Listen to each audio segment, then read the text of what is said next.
To understand what I'm about to tell you, you need to do something first. You need to believe in the impossible. Can you do that? What do you desire that you can't have? Now you should at least give a brother a moment to say something heroically clever. You have failed this city. So I have this thing with rolls? Just the end of the world. There's about a dozen ways that I could stop you right now. But I don't think I have to. You're the boy from the circus. I started up a security firm. Finally, a superhero team I can actually get behind.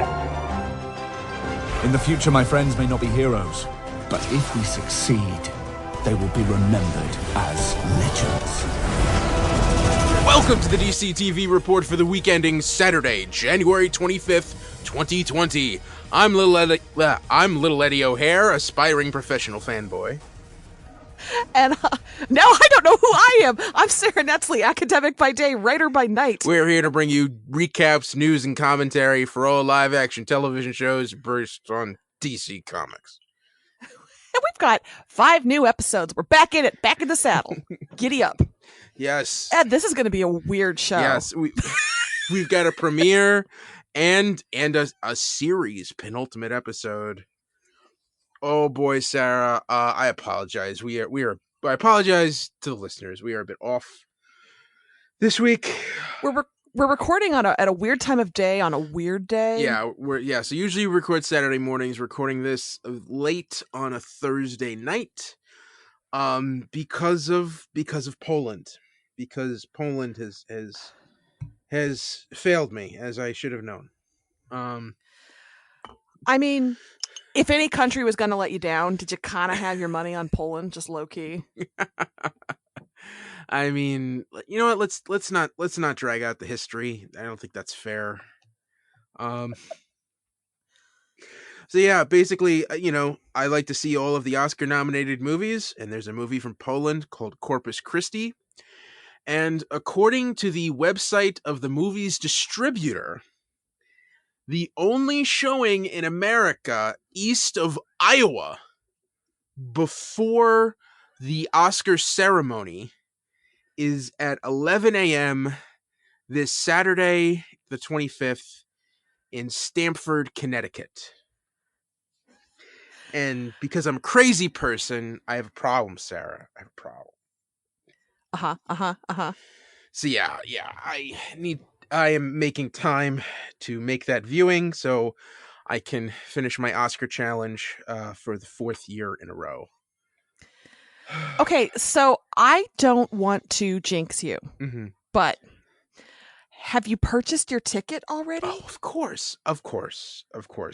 Okay, I'm just picturing you getting there and it being sold out and you just epically melting down. That does feel like an Ed O'Hare story. Staten Island man arrested in Stamford. Yeah, no. But I'm like I said earlier, I'm an aspiring professional fanboy. So, I did the research.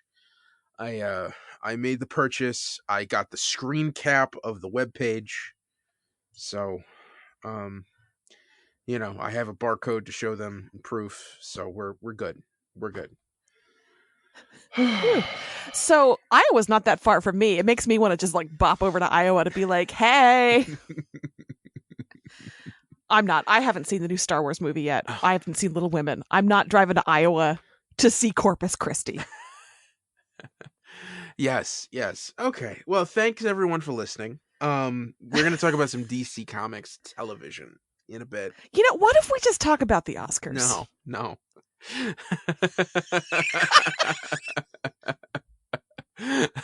I'm sorry, Sarah. We don't have time. Oh, I'm sorry. I am ornery. I probably should not have done this. We probably should not be recording, but there's no other time. So we're going to soldier through. To everybody, please rate, review us, tell all your friends about us. Support us on Patreon, Wicked Theory, patreon.com/Wicked Theory. So that's going on. Sarah, are there anything urgent you feel like the audience or I need to be made aware of before we begin the episode recaps? Just a quick pitch. I am going to be on the Moving the Needle podcast this week. I believe it drops on Monday of this week, talking about Watchmen, the TV show in its entirety. I know that you heard me discuss it with Ed, but I'm joining the guys over on Moving the Needle, where we talk about who liked it, who didn't, and why. Spoiler alert, most of us really liked it. So if you want more Watchmen in your life, if you need more conversation about Lube Man, tune in. So there you go. All right, Sarah, we had 5 episodes to cover. Are you ready? Ready. All right, first up is Batwoman, Season 1, Episode 10, How Queer Everything Is Today. While Batwoman worked to stop a hacktivist known as Terrier, all of Gotham was shipping her with hunky policeman Slam Bradley. Mary was becoming so consumed with helping Jacob's defense that she was not coming to terms with her mother's death. Alice was still upset that Kate was refusing to join her tea party. Last minute reveal, Beth, not Alice, but Kate's sister Beth, returned home from abroad. Ed, this was a great episode, right? Yes, it was. I am stupidly excited for Beth. I'm happy for Kate to have Beth. I'm happy for Beth that Beth is back. I worry that something bad is going to happen because you can't have Beth and Alice for too long, I feel like. But I am very excited about where this is going to go. Yeah. And I mean, we're going to see this through all the shows that we cover. The Crisis has splintered off and had these little side effects that are tucked in the corners of each show. And it's going to be interesting to see how they have. So evidently, is this a Beth from another world? Did something get funky with the timeline and Alice is not Kate's sister? Like, what's the deal? So here's my question for you from a comics perspective. Did you have doppelganger hijinks in the comics after Crisis, or was it one person? No, it was one person. The thing with Crisis is they took a few years to reintroduce a lot of characters. So all of a sudden, Superman and Wonder Woman got their own origin arcs. Famously, the Wonder Woman run by George Perez, and the Superman run by John Byrne, basically started from scratch with those characters. And others, they just kind of like let them in over the course of the next few years, changing up origins and backstories, and sometimes melding them, which is something that's happening in comics constantly. But no, there wasn't like I don't at least I wasn't alive in the immediate aftermath of Crisis, but from the stuff I've read from that era and it didn't seem like that was like a major trend that they were doing. Okay, I was just curious if this is a whole new thing that they're doing, and it sounds like it is. They're kind of forging their own path with that. Yeah. It's interesting. Yeah. Otherwise, this episode, I thought I enjoyed Kate grappling with how much of herself to give to the public. That was a very cool story, and I did give a little squeak when we saw the Catco magazine with her, the Ellen DeGeneres, Yep, I'm Gay cover. Oh, so good. Written by Cara Danvers, of course. Delightful. Yes. And the policeman who she was being shipped with. Sarah, tell me what you know about Slam Bradley. Literally the only thing I know is that I also am a romance writer, and if I don't introduce a character named Slam Bradley into my next book, what am I even doing here? Unless he's an existing comics person. He is one of the No, of course he is. Slam Bradley. Of course he is. He is one of the oldest characters in the DC in the DC canon. Older than Superman. In fact, he was created by Jerry Siegel and Joe Shuster. It was like a Dick Tracy clone, but it was the little rinky dink detective story, in the late 30s. And it's, he's had a lot of different incarnations over the years, but usually he's just this big, giant, boisterous, hey, what are we doing? just kind of barrels into the room, with like Popeye fists and like, all right, we got to stop crime. Sounds delightful. Yes. So it was interesting to see, like, in here, in this version, he's like your pretty boy legacy Irish cop. That I'm telling you right now is my favorite version. Okay. But yeah, I thought that I didn't really expect that to be an issue she grappled with, but I thought that was an interesting wrinkle, that of course, if you've got this attractive, mysterious female crime fighter and Slam comes and saves her, I thought she'd be more angry about looking like she had to be rescued by some dude cop. But I just, it went a slightly different direction, and I thought it was a great conversation. I thought I don't always like the trope of the villain is a lesbian. That has been hacky, stereotypical TV writing, any kind of writing for years and years. It's been a complaint in the LGBTQ plus community that it's always always making the lesbian the secret killer. But I thought that was a sympathetic character, and I thought she spoke really intelligently and articulately and passionately about, like, oh, is it gonna, what, someday maybe I'm going to be the ancillary character on a TV show? Great. Really smart writing there. I enjoyed it. Yes. Do you think we're going to see Terrier again? Do you think she... I would love that. I would love if they need some tech help at some point, that they call her up again. She was fun. Yeah. And Mary needed a hug. And Kate took way too long to figure that out. I know. Oh, but that's Kate's also superpower, is being kind of dense about Mary. Yes. And I thought Alice was especially evil in this episode. The scenery chewing that her character was doing. I thought at the end, it's one of those times where it's generally like, oh, okay, like this is really dangerous. Like, what are we going to do here? I felt the tension. I was inspired. I want to have a similar petty tea party someday. I don't know when or where or how, but her just very, very calmly pouring tea on a freshly dug grave and saying, oh, is it bitter? Perfect. Yeah, that was kind of inspirational. Wow. For burgeoning villains out there. Yeah. So Batwoman's starting off strong, starting off the new year strong. Yeah. This probably was my favorite. Well, this was top 2 of the episodes we had this week of those mid-season premieres back. I thought this was a really strong start to the back half of the Batwoman season. Okay. All right. And news-wise, when Ruby Rose read the script, she cried. She really liked the story that it told. But apparently there was also a line in the script where Kate Kane agrees that, it doesn't get better. And Ruby Rose apparently contacted the writers and said, can we not send that message, please?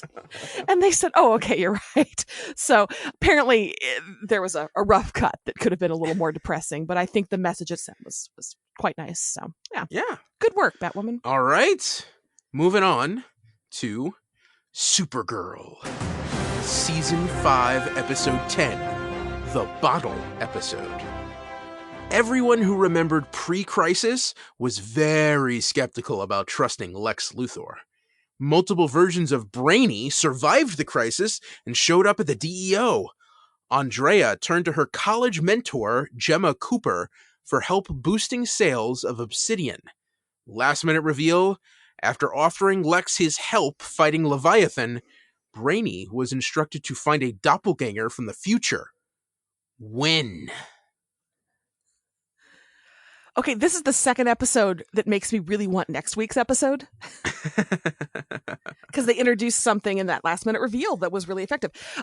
Ed, tell me, what do you think about Brainy's new look? Oh my god, it was great. It was like, finally. Why couldn't we just do this from the beginning? This wasn't a big deal. Okay, so here's my question. Did they think they'd nailed it with his look the first time, and then they got that bad feedback, and then they saw, the first couple episodes and were like, oh, he really does look like a corpse walking around, and this was their way of getting a second bite at the apple? Oh, that's absolutely what happened. Yeah.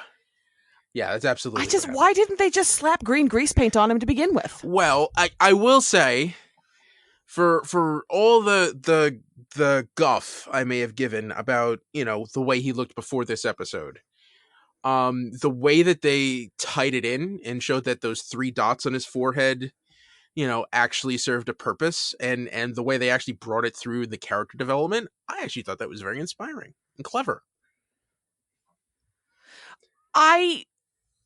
It felt a little bit like they were trying to go back and justify what they were going to do, but you know what? It was fine. I had a lot of problems with this episode, and that's minor. But I love the new look. It's weird how I could be like, the blue skin white wig was not attractive, but the green skin blonde wig is attractive. Yeah, I don't know. Yeah. Well, read the comics. In the comics, he's had that look, and he's been a teen heartthrob for 60 years. But here's what I didn't like. I just felt like everything had to wrap up in an hour, and consequently, all the other brainies were like, yeah, we'll just join the hive mind. It's cool. We'll just give up our physical forms. No big deal. And the witches were like, yeah, we'll just hop in the bottle. It's cool. Bottle us.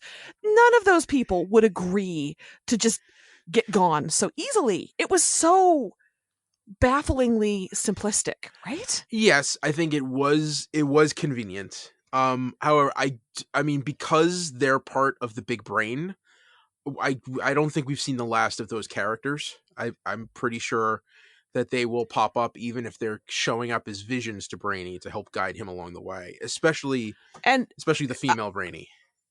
I was going to say, and if we see Megan Rath again, I would love that. She was fantastic. Yes.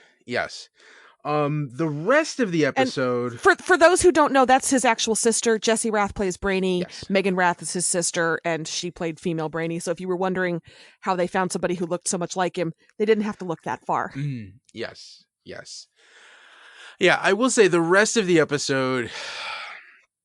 I mean, I don't know. The whole back and forth of whether or not to trust Lex seems a little moot, because obviously you don't trust Lex. Don't trust Lex. Just don't do it. Yeah. It's because that for a fact that he constructed this world, to fit his agenda. So, did he also build the Truth Seekers to have like Luthor immunity? I feel like the Truth Seekers were we've seen those before. Those are part of a pre-continuity. So, but yeah, that's what I'm saying. So he made such a show of putting it on his arm. Did he construct a world where the Truth Seekers work on everybody except for him? True. Yes. Oh, yeah. It's all getting way too paranoid. I super loved Lillian Luthor's office aesthetic. That is some Pinterest boss babe shit. that is every aspirational rose gold marble. I see it all over in the circles that I swim in online, and I was just like, whoever dressed that set knew exactly what look they wanted to go for with Lillian, and I am very into it because that is so not her. So okay, all right, and one other thing I should mention: when all of the Bradys first assembled, they mentioned that one thing that one piece of the wormhole that brought them there involved the anti-life equation. Yeah, Jason perked up when he heard anti-life equation on Sunday. Yes, so that is... I can always tell when it's a big deal when he's like, "Oh, did they just say?" Yeah, that is a reference to Jack Kirby's Fourth World. And it's Darkseid's obsession is trying to discover the anti-life equation. So basically, like Thanos, he can destroy all of existence and then rebirth it in his image. Did you just bring your Marvel into my DC? Well, they're both Jack Kirby, so that'll count then. Yeah. And this one, it's not gemstones, it's math. There's a difference. Gemstones are prettier. Oh, stop it. All right. Did you like Brainy's math graffiti jacket? Yes, I thought that was cute. Yeah. I thought all that stuff was cute.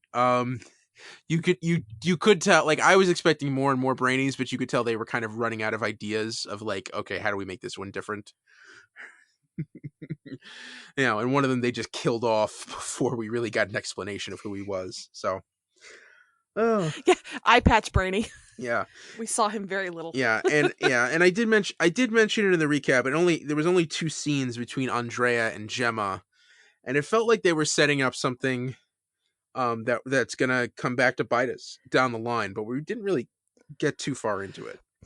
Yeah, I would bet every dollar in my wallet that that's going to be probably one of the drivers of the conflict moving forward. This second life becoming your main life situation. Yeah.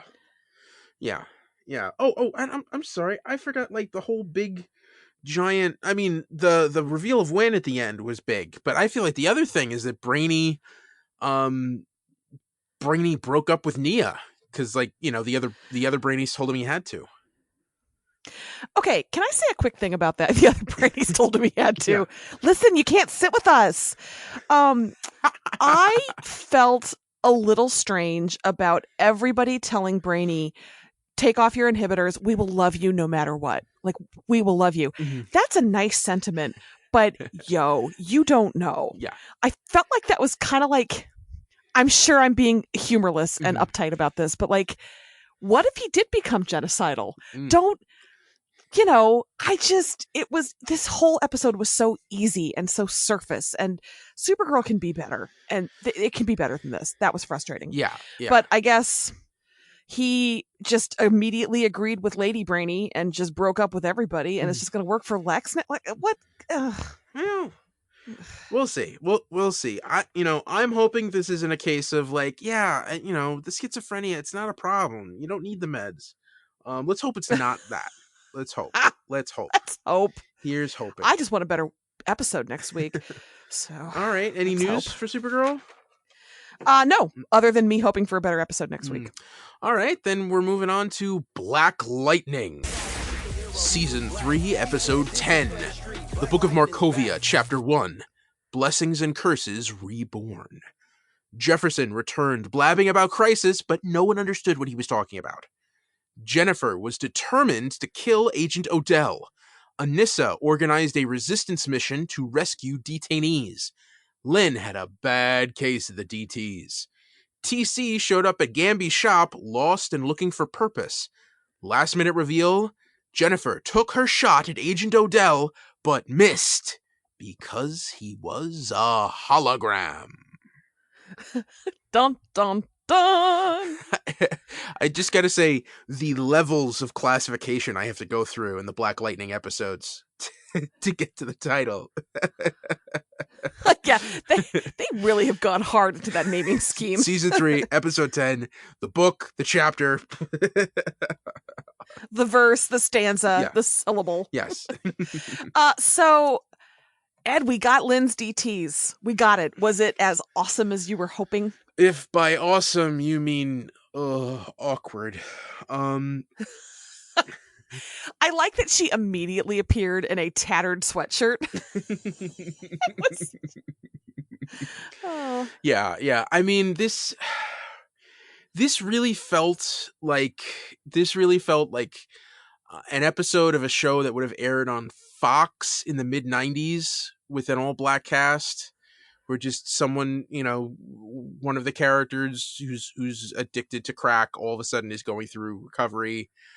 And, that had its feel to it, and it was painful and it was well done, but it felt so disjointed with the rest of the show that I didn't quite know what to do with it. And she kind of went from 0 to sweaty on the floor, which I guess happens. I mean, I shouldn't question her journey there. We knew it was going to get bad, but then bam, it was real bad. Yeah. Not a lot of in between. Yeah. Wow. It was intense. But yeah. And that's the thing with Black Lightning is everyone's got their own story, and everyone's like, they're going deep, because it's like Jennifer can't just be out to get Odell. She has to go and check on Brandon to make sure that, he doesn't get the shivers and cause the whole city to topple down.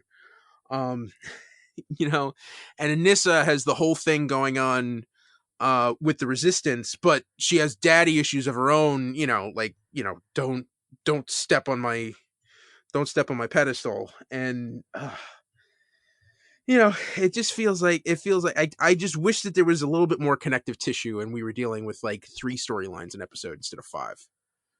Yeah. I did like, though, that they at least were smart enough about Jennifer's suit to know that it might be compromised. Yeah, I mean, burning it would probably be dangerous, but like, not only should she take it off, she should probably like take it away, like bury it in the forest somewhere. Should take it as far away from her as possible. But what are you gonna do? TC's back. I like TC. I like I like that Gamby has a friend now. I thought Gamby telling him, you could stay in my apartment was creepy. I said it. And then he said, "You've ever had an Italian hoagie?" And I was like, "No, that feels like code. Stop it." Yes. Yeah, of course. A part of me died when Gamby said Italian hoagie. I don't know if it was for the actor or the character. I don't know. Well, it just... Well, Sarah, okay, this goes into the much larger discussion of regional names for sandwiches. Okay. Here we go. Because I feel like hoagie is either like South Jersey or like maybe the Philly area. New York, where I'm from, we call those sandwiches heroes. Okay, and if you go up north to Boston, they call them grinders. In other parts of upstate New York, they're called wedges. Sarah, what do they call them in Illinois? I don't even know what we're talking about anymore. Although I've never heard wedges. We have hoagies. We have grinders. I think probably sub sandwiches. Subs, yeah. You know what? We have some here that we call gondolas. Okay. So maybe that's our regional. Yeah. And only we pronounce it gondola. I don't know. It's a whole thing. I mean, like a sub, what I'm talking about, like a hero is just basically like a sandwich that you would get at a high-end deli that's served on a long stretch of like a foot-long stretch of Italian bread. Yeah, we have Subway. We don't have high-end delis. Okay. And we call them sub sandwiches. So. Okay. But like the hoagie that he's referring to is usually like ham, turkey, salami, maybe some pepperoni, provolone cheese, and then you'll get like lettuce, tomato, oil, vinegar, mustard, sometimes mustard and mayo, depending on your taste. But like, isn't that just the Jimmy John's number 7? Yeah, probably. Yeah. Okay. Yeah, I mean at Subway it would be the Italian BMT. So yeah. So I heard him say that. I heard him mention hoagie, and I thought of all of that. So it threw you out of the moment, is what you're saying. Yeah. So evidently in Freeland, in this part of Georgia, they call them hoagies. Okay, or maybe just wherever. Maybe it's just wherever Gamby's from. That's right, because Gamby's not from Freeland. All right, we're gonna need to do some investigation here. I will not be investigating this. Sarah? Okay. Yeah. Yeah. All right. Is there anything in the episode proper that we haven't gotten to yet? Probably a lot. No, I just want to talk about hoagies some more. I really enjoyed the Black Lightning. Well, I'm sorry. I really enjoyed Jackson and Anissa having that disagreement about whether she should be Thunder or Blackbird. I liked that. Who is going to be the better hero for Freeland right now? I thought that was a cool conflict. Yes. I thought that was good. I actually thought the big scene at the end of the escape, the assault on the facility, I thought that was masterfully done. And there were a lot of long takes in there. And some really good action and stunt work in this episode. And as always, good soundtrack. I mean, always. Yeah. There was one particular song. I'm trying to think. You would know this better. Like there was one song that came out there that just like, oh, I remember friends listening to that when I was a teenager. It didn't register with me. Okay. So all right. Maybe it was Supergirl. I don't know. But oh, well, Supergirl had the fight to NSYNC something. Oh, it was an NSYNC song that was just bananas and out of place. That's it. Yes, that's it. That was very, very strange. Yes. Okay. All right. Different show. So we'll focus more on Black Lightning. So yeah. Are you happy that we got all the Crisis stuff out in the first 3 minutes, and we're like, okay, on to the rest of the episode? I think so. Yeah, I think I am. Yes, but it did creep in because I feel like Crisis is the reason that Lady Eve was coming up on that screen for when TC traced who paid to have Gambi killed. That was fun. Yes, I enjoyed that. Yes, so, I missed her necklaces. Yeah. I hope this means we get to see her again. That would be fun. Mm-hmm. All right. Jill Scott, call your agent. All right. Was there any news for Black Lightning? Yes, and it's not good news. Damon Gupton, who plays Inspector Henderson, has filmed his last episode and is leaving the show. Oh. Well, oh man, Inspector Henderson, another character who goes back to the Superman television series from the 50s. Inspector Henderson's been around forever. Yeah, it's a shame. I mean, I can see him getting like, okay, we're dealing with interdimensional stuff happened in this show. Whew, a little too complicated. Outside my jurisdiction. Yeah. I'm just gonna walk out. I'm just gonna sashay. You guys got it. Okay, all right. You got Superman on speed dial. You'll be good. No, but that's a shame. I think I really enjoy him on this show. So I guess we're just gonna have to savor the episodes we have left. Indeed. Mm-hmm. Wait, so there are people who call sandwiches wedges in upstate New York, in the Westchester Putnam area. Oh, I hate them. Those people. you know if you go into the deli, it has all the sandwiches listed there, and you can get it on a roll or a wedge. And and they literally just take the loaf of Italian bread and cut it in half, and they give you the wedge. Mm-hmm. Okay. So, well, I mean, it's like 10 o'clock at night. I want sandwiches now, so thanks. All right. Moving on. Yes, please. All right. Moving on to Arrow. Series penultimate episode. Green Arrow and the Canaries. In 2040, Mia Smoke was celebrating her college graduation and her engagement to John Diggle Jr.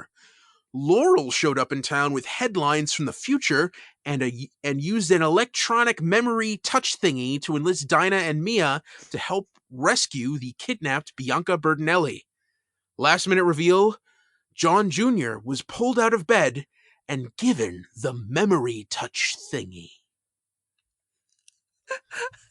Yes, the memory touch thingy. Ed, I am shocked to report I really liked this episode. Yeah. Ain't that something? I know. I don't know, but I did. I don't know. Yeah. I think what helps is I have no idea what Earth Laurel that is. I have no idea. None. Zero. I don't care. Nobody tell me. I never want to know. But she is not District Attorney Alcoholic Laurel. She's not evil Black Siren Laurel. She's her own Laurel at this point. Mm-hmm. She's just sort of cool and efficient and kind of over it and sardonic. And oh my God, I like this Laurel. Yeah. Like she was almost my winner of the week. She's not, but she almost was. Wow. I don't even recognize myself when I look in the mirror. I don't know. You say some things now. Yeah. I thought the setup was interesting. I do like how they pretty much they threw out everything you've seen for the last 2 seasons and be like, we're starting the story fresh. Star City is, you know, I mean, it's not a paradise, but it's doing a lot better. than when we last saw it in 2020. And and Mia's graduating college. I thought the setup. I think Dinah's backstory is really weird. It is. Yes. Did they just want an excuse to have her singing at a piano? I mean, I don't know. Maybe that was like her contract. Like, if I'm coming back. Also, I will be given 5 minutes of singing time. Yeah. Also, somehow her makeup made her look younger than the actress is right now, instead of 20 years older. I don't know how that happened. But yeah. So here's my take, and it's probably gonna be an unpopular one. But we watched the pilot for Birds of Prey a couple of weeks ago, Sarah, if you remember.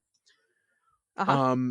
I believe that if you had switched these out and we'd gotten a Green Arrow and the Canaries TV show in 2002, and we got that Birds of Prey TV show in 2020, made by the Berlanti crew, they would have been better fits.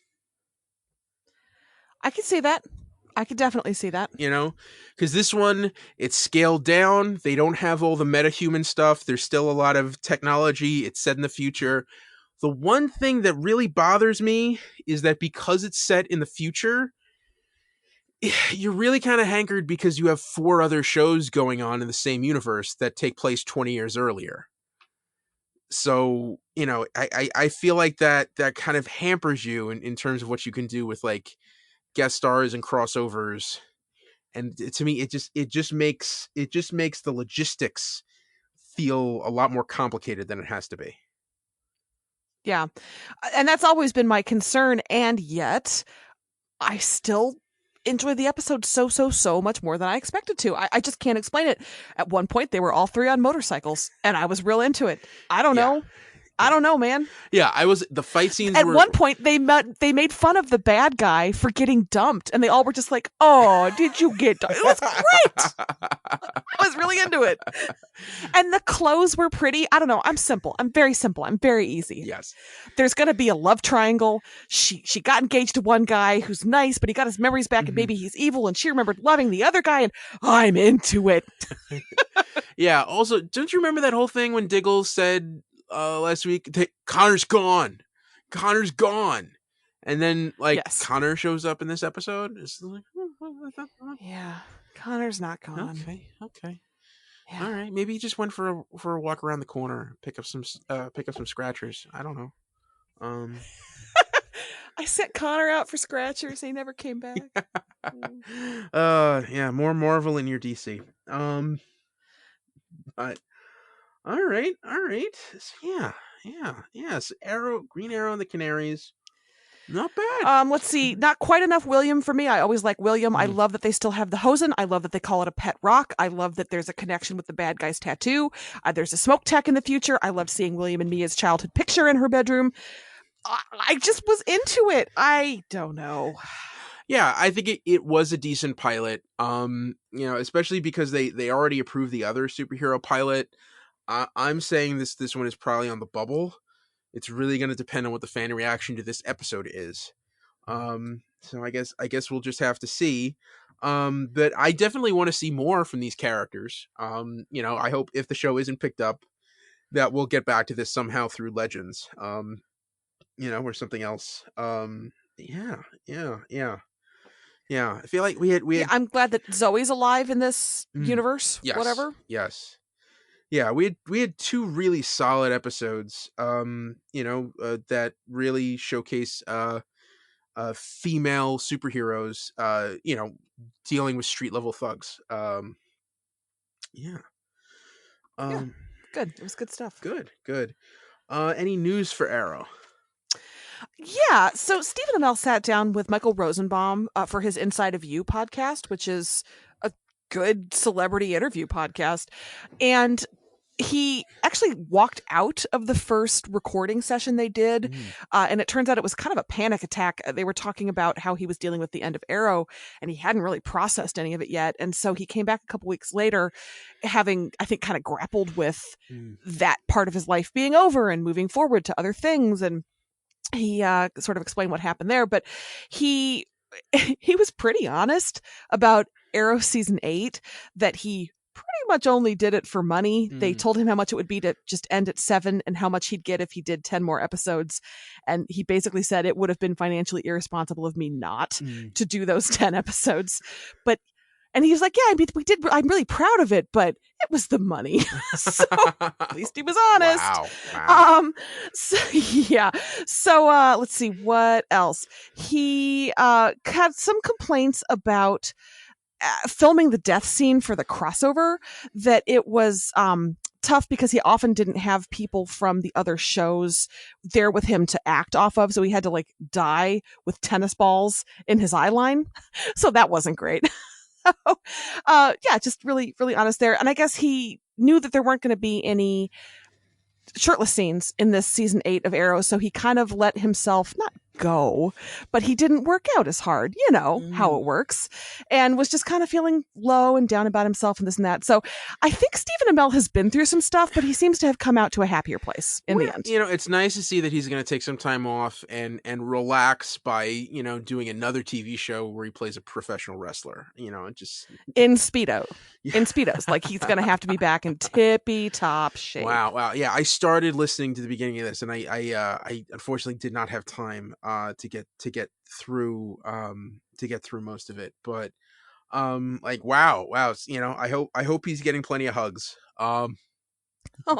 Yeah, and it's okay to take a nap every once in a while. That's in fact, we encourage it. Yeah. Oh yeah. Sometimes naps and hugs. Yeah. Sometimes like a little 30-minute nap at like 1:30, you wake up, you're refreshed, and it's like a whole new day. You know? See, I'm more of a 3 o'clock napper. Oh, okay. But yeah, you know. Yeah, same principle though. This is the content people come to our podcast for, isn't it? What times we nap. Yes. But Sarah, we have one more show to get through. Okay, we can do this. Chop. Yeah, we're barreling through, and that is DC's Legends of Tomorrow. Season 5 premiere. Meet the Legends. Sarah returned from the crisis and was blindsided by a documentary crew that Ava allowed on the Wave Rider. The Legends were drawn to 1917 Russia, where Rasputin had suddenly risen from the grave. Constantine brought Gary, his new apprentice, along to an exorcism and ran into an old demon drinking buddy possessing a middle schooler.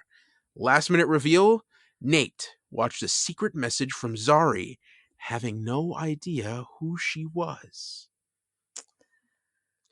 The Legends are back. I'm happy. Yeah.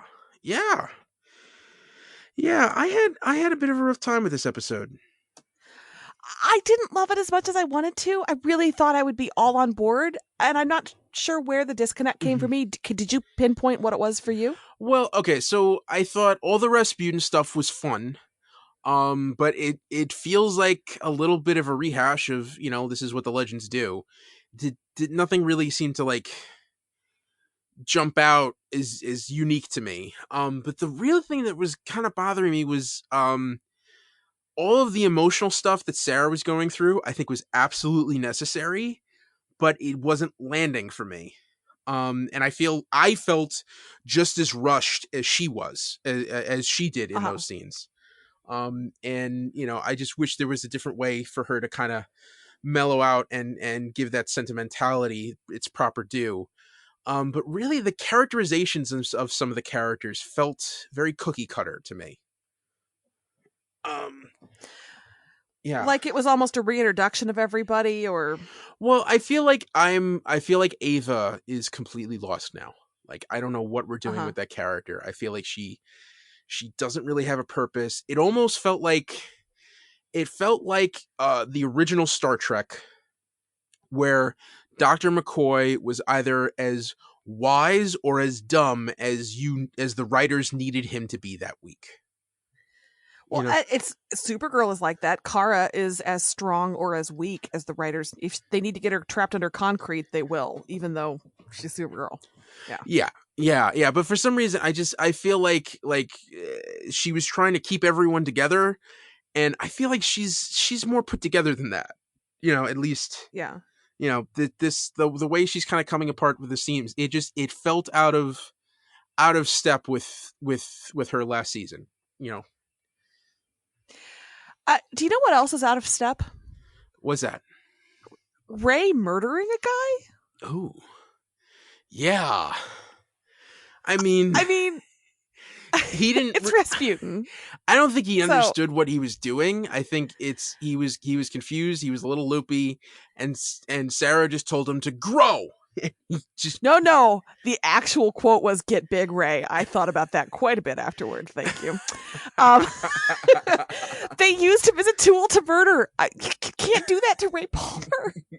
He's the purest. You can't use him to inflate inside somebody's body and murder that person, even if it's Rasputin. Oh, you got to read Justice League: Cry for Justice. That sounds like a parody title. No.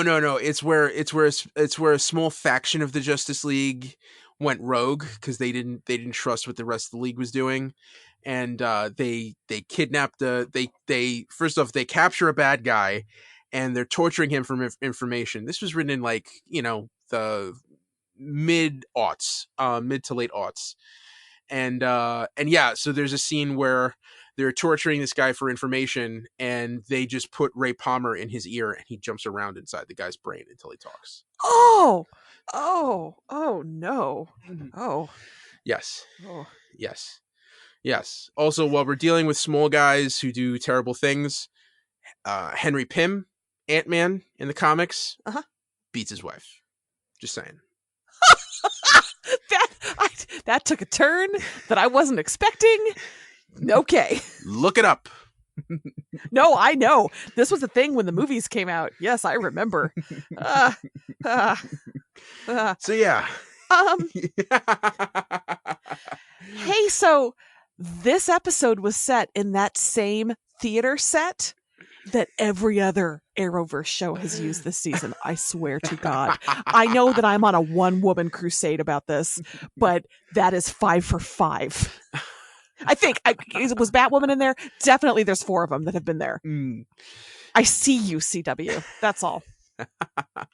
Also, I'm just going to talk about the minutia of this episode. On the crawl of one of the TV casts that they had, the crawl said that Ryan Reynolds is going to star in the live action movie of Detective Bebo. Point number 2 or 3 or whatever point I'm on, that number on Constantine's business card actually works. And if you call 646-396-8703, you will get a delightful voicemail. So check that out, my friends. Okay. Also, if, what's the romance novel writer's name? Rebecca Silver. Rebecca Silver.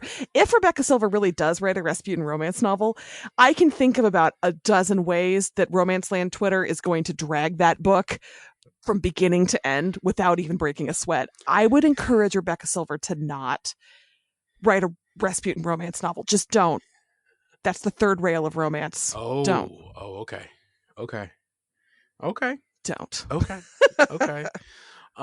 Yeah. That was another character who got a quick exit. Hey, I'm gonna try to do 2 really stupid things that are obviously not going to work. And Mick just goes, "Hey, you want to write my books for me?" Sure. Bye. So weird. It's funny when you explain it. That is the fun thing about this show. I mean, like, as much as I'm ragging on it, this show is fun. Oh yeah. This show is a lot of fun. We critique because we love. I know that this show can be a little more, I don't want to say elevated. I don't mean to say I'm disappointed. It can be goofier, funnier, and more surprising than it was tonight. I am a little concerned that tracking down the escaped bad guys is going to feel like a retread of season 2, 3. Yeah, the anachronisms. Yeah. Yeah, and I think it's going to be interesting because, like, at first I thought, like, oh, this is how they're integrating Christ. It's like, no, this is how they're integrating all the stuff that happened at the end of last season with Hayworld. Mm-hmm. That timeline mix-up, that's because they changed the timeline. That the whole thing with Nate and with Gideon, that's because they changed the timeline that had nothing to do with Crisis. So it's gonna be. I guess the good thing is I'm back to hating Nate, so that's nice. I feel like on an even keel again. Well, there you go.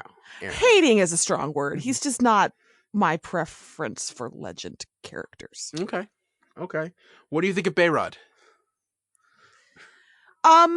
Fine. He's fine. I miss Zari. I'm anxious to see Zari again, but he was fine. It's another bro to be broy on the ship, which I don't think that ship needs. Not just bro, like we have a stoner on the ship now. Like that just seems like his function. Yeah. He just likes to. Yeah. Yeah, he just likes. That's never been my particular wavelength that I vibe with. Yeah. So, yeah, it is what it is. Me neither. But just it's interesting how they kind of establish like, oh, this has been because to everybody else on the Wave Rider, Bayrod's always been there. So it's kind of how they establish like, oh, Sarah likes to get drunk, while Bayrod's getting high. Like this is just a thing that they like to do all the time. So basically, Ed the Eagle Scout and Sarah, the obedient people pleaser, are not excited about a stoner on the ship. I know it's shocking. I know. Well, yeah. Although I will say, I feel like he used his powers like more in this episode than Zari has in the last season and a half. Yeah, I was trying to remember. Jason was actually kind of confused. Like, why is there smoke coming out of? Okay, well, you just didn't see Zari using her powers that much. Mm-hmm. Here's what it is. So, yeah. So the wind powers, and I feel like everyone. Nate got to sport his stuff. Maybe it's just because this is the premiere, so we've got to show off what everyone does for one shot. It felt a little bit like a reintroduction in case anybody was watching them for the first time. Mm-hmm. And that's, I guess you got to do that ever so often. But let's see. The last two things I would like to say about it is there was a Lord Mesa cartoon, the cartoon that Sarah was looking at. Mm-hmm. Lord Mesa's a artist who is well known for character sketches of Arrowverse characters, really cute, accessible things. So that's always fun. There was a Lord Mesa designed cake on Arrow in season 5, I think it was. So he'll sneak in ever so often his artwork. And I got to shout out to our friend Deke273 on Twitter for saying, Ed, I'm stealing your thunder and I'm reading a tweet. Is it me or does Rasputin on this episode of Legends bear a striking resemblance to DC TV Report executive producer Bill Sweeney? He really did. Bill has since changed his Twitter profile picture to be Rasputin. That's how much he looked like him. So I kind of see it, not really, but okay. I don't know. I didn't. He's got a beard. He's got a beard and longer hair. That's. But yeah. Oh, and the God damn. What was that last thing? I forgot. There was another setup that it felt like they were doing. Gary? Being fully forgiven Nora? Oh yeah, Nora, we have no idea where she is. Evidently she actually is working as a fairy godmother. We'll see how that shakes out. But all right. All right, cool. All right. Any news for Legends? Nope, no news for Legends. So News? Yeah, news for the shows. We have one piece of news outside of the Arrowverse show this week. And that is for DMZ. The show Ava DuVernay is adapting for HBO. We have casting for the lead. Rosario Dawson will star as Alma Ortega. Wow. There are not many actors that you could tell me are going to head your TV show that's going to make me say, all right, let's do that. And I got to say, Rosario Dawson is one. Yes. And I feel like she's an actress who's really, really good. And I feel like I almost feel like she's underrated. I feel like she's undervalued. Like we need to see her in more better stuff. And this feels like a great, if they do it, give it the HBO treatment. I mean, we don't know the difference between HBO and HBO Max yet, but this could be a good prestige show, and I think she's good for it. I'm 100 times more excited for the show now that she's the lead. But Ed and I were talking about this off air. What does this mean for Briar Patch? Briar Patch? Well, maybe, I mean, if they're both half-season shows, she could jumble around. Briar Patch hasn't premiered yet, so I guess we're just gonna have to wait and see. I guess so. But that's all the news, friends. Wow, that's all the news. All right, that means it's time for our winners of the week. I can go first. Okay. So my winner, it's very simple. I gushed over it earlier, but Brainy's new look. I feel like the way they brought it into the story, it was kind of covering their own mistakes from the past. But I did think that it made sense with the character development, and it's the kind of thing like, well, the guy has Kelly green skin and blonde hair. And you think, okay, that's gonna look weird, but it didn't. I think it blended in well, and it was true to the character. And these shows are always, these shows always do better when they lean towards the comics, and I think this was a great example of that. I agree with everything that you just said. Who knew green was so gorgeous? But there you go. I have an Ed style winner of the week in that I have a theme, and I usually don't. But I feel like we saw a lot of people grappling with how to be a hero this week. So we've got Kate Kane on Batwoman trying to figure out how much of herself to put out there to be true to herself, to be a role model, to stay with who she is. On Black Lightning, you have the Thunder versus Blackbird. Which one do I want to be debate.